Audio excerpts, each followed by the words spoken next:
Teman-teman media ya, kita disuruh Pak pengosongan secara paksa. Tapi lampu udah dimatikan sama air. Supaya apa tuh, Bu Ani? Begitu Bu. Hah? Pokoknya begitu. Lampu dimatikan supaya kita nggak bisa minum, nggak bisa makan, nggak bisa sholat ya. Ya Bu, memang harus dimatikan Bu. Ya, teman-teman bisa lihat situasi di dalam. yang lain waktu itu. Ya, teman-teman bisa lihat situasi di dalam. Lampu kami sudah dimatikan. Lampu kami sudah dimatikan. Air juga sudah dimatikan ya Bu ya. Saya. Secara paksa. Sorry, Jadi ini pendekin, sebelum press pendekin, release ya, press pendekin. release tadi diketik, tim kuasa kami sedang menyiapkan.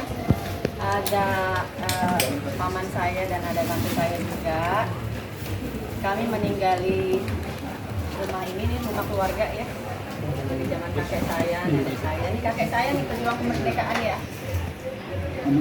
Ini kakek saya, Hussein bin Syekh Abu Bakar Yemo Ambon, pejuang kemerdekaan Republik Indonesia. Kami menempati rumah ini dari tahun 1960 dan kami punya alas hak yang sah. Kami punya alas hak yang sah yang nanti akan dibeberkan ya. Nanti alas hak yang sah itu akan kami jelaskan apa saja yang kami miliki ya kepada teman-teman, dan kira-kira langkah-langkah hukum dan upaya hukum apa yang nanti kami akan tempuh ya. Itu kami akan jelaskan sebentar lagi. Press release-nya sedang diketik. Yang pasti teman-teman lihat ya, udah tadi mungkin menyaksikan juga kalau ada yang menyaksikan. Teman-teman dari PBHI, HMI juga semuanya akan hadir di sini. LBH juga insya Allah akan hadir di sini. Ada Kompas, ada Tempo. Udah datang belum ya teman-teman? Dari Kompas, Tempo, Berita Satu tadi udah? Ada. Berita Satu. Ini rumah keluarga kami. Tante kami, Eria Kamal Mahruzar, sudah meninggal dunia. Kemudian ditempati oleh adik papa saya, Idrus bin Syekh Abu Bakar, sudah meninggal dunia. Kamu ada istrinya, Firdaus Al-Idrus, yang menempati rumah dan sedang sakit, sedang dioperasi. Ini ada di daerah sini ada 7 kakak. Jadi sekarang yang bertahan tinggal 3 kakak karena tidak kuat mengalami intimidasi yang dilakukan oleh wali kota bersama Satpol PP. Jadi yang bertahan paling akhir sampai penghancuran seperti yang Anda lihat di depan tadi, sampai sekarang minta pengosongan. Truk-truk Anda lihat tadi, damkar di mana-mana, udah seperti suasana perang ya. Ada damkar, ada Satpol PP di mana-mana. Sekarang lampu udah dimatikan, baru jam 2 siang mengharapkan pengosongan. Tapi kita disuruh pengosongan ini gelap-gelapan. Gak bisa minum, gak bisa sholat, ya nggak bisa masak. Ini ya kalian tahu ya, intimidasi seperti ini yang dilakukan oleh negara, dalam hal ini Pemda DKI melalui wali kota dan Satpol PP. Ya, mungkin tadi kalian udah mendengarkan versi mereka seperti apa. Saya berharap sebetulnya ini bisa diselesaikan di pengadilan. Kalau di pengadilan kan fair ya, hakim, polisi akan melihat fakta-fakta hukum yang ada. Nah, tapi saya menyesalkan kenapa menggunakan cara-cara yang tidak lazim. Coba korek me if I'm wrong ya, koreksi saya. Kalian pasti wartawan pinter-pinter juga nih.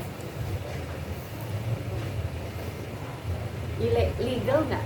Ya, legal nggak wali kota melakukan pengosongan? Tadi saya nggak lihat SK pengosongannya saya nggak lihat. Katanya atas persetujuan dan perintah gubernur. Teman-teman tadi tanya nggak Ibu Ani tadi? Lihat nggak SK pengosongannya? Oh, Anda menurut informasi katanya sudah dikeluarkan SP3. Iya, tapi kamu lihat nggak melakukan pengosongan? Ada SK-nya, kamu lihat nggak? Belum, Mbak, belum. Belum ya, nanti ditanya Bu Ani ya, SK pengosongannya mana? Terus kalian sorot SK pengosongannya mana? Ya. SP1 SP1 ini kan terburu-buru sekali, saya nggak tahu ada motif apa kenapa terburu-buru sekali. SP1 dilakukan, kami berikan bantahan. SP2 dilakukan, kami berikan bantahan. SP3 dilakukan, kami berikan bantahan. Tapi bantahan kami nggak mau didengar. Bantahan kami dihiraukan. Ya, nggak dianggap sama sekali. Nah, saya mau tanya nih pakar-pakar hukum Indonesia, bisa nggak wali kota melakukan pengosongan? SK-nya mana? Pertama, bisa atau enggak? Ya, landasan hukumnya apa?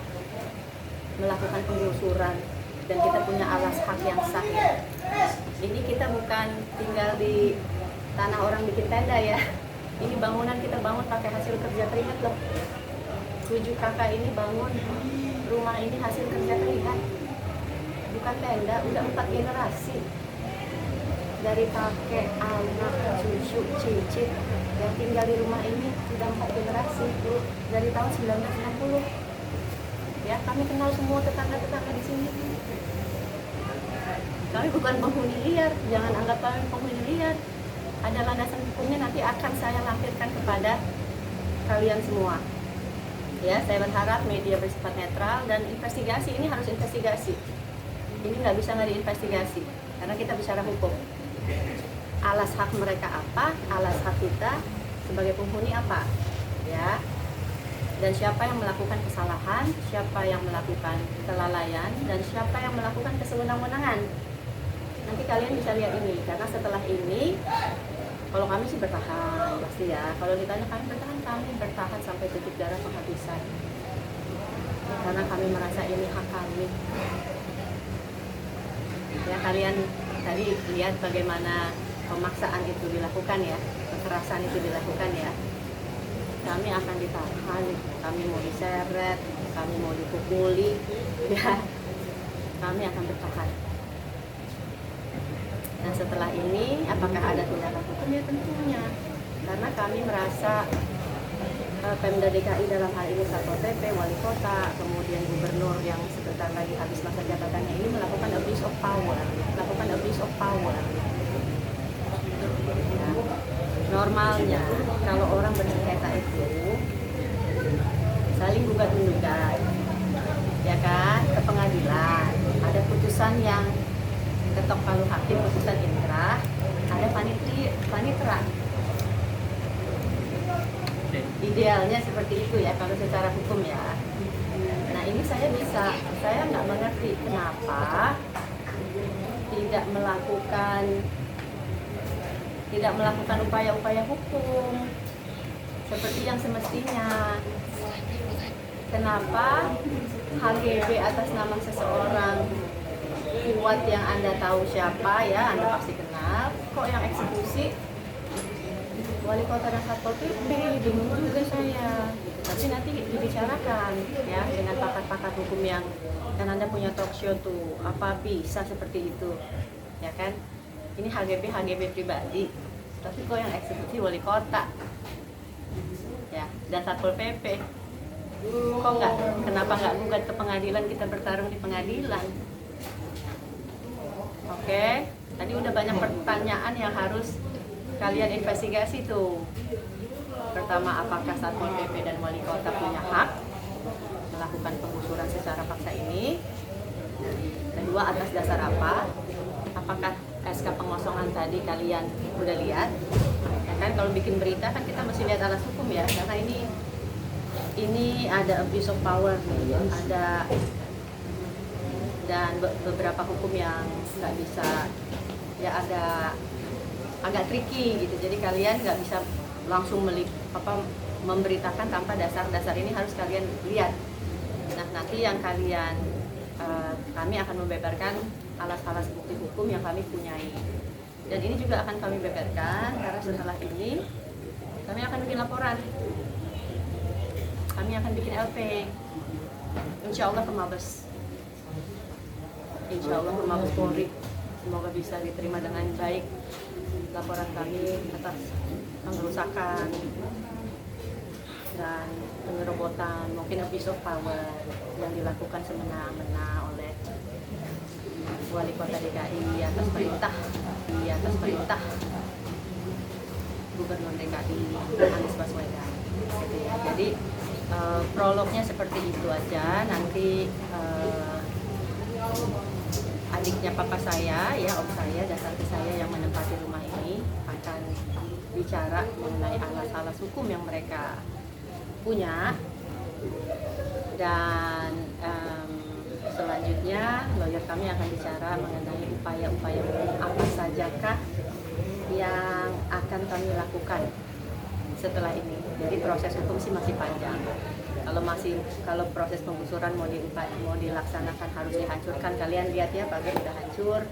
Kami udah disiapin box, udah disiapin truk, tapi sampai detik ini kami bertahan. Lampu udah dimatiin ya, supaya kita takut, nggak bisa makan, nggak bisa minum, nggak bisa kerja dari laptop dan sebagainya, nggak bisa telepon siapa-siapa. Kami udah di-isolate ya, kami udah diisolasi nih oleh Pemda DKI.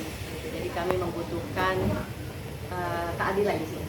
Ya, kami mencari keadilan karena kami bukan penghuni liar yang tinggal sembarangan pakai tenda, bukan. Kami menghuni dari tahun 1960 di sini. Ya, kakek saya berjuang kemerdekaan Republik Indonesia. Kalau gitu saya sekarang akan panggilkan om saya dan akan panggilkan lawyer untuk menyajikan pada teman-teman alas hukum yang kita punya. Dan alas hukum ini juga akan menjadi dasar gugatan kita. Insya Allah ke Mabes. Ya. Itu rencananya kapan, Mbak? Hari ini juga. Hari ini juga. Nah, setelah udah apa namanya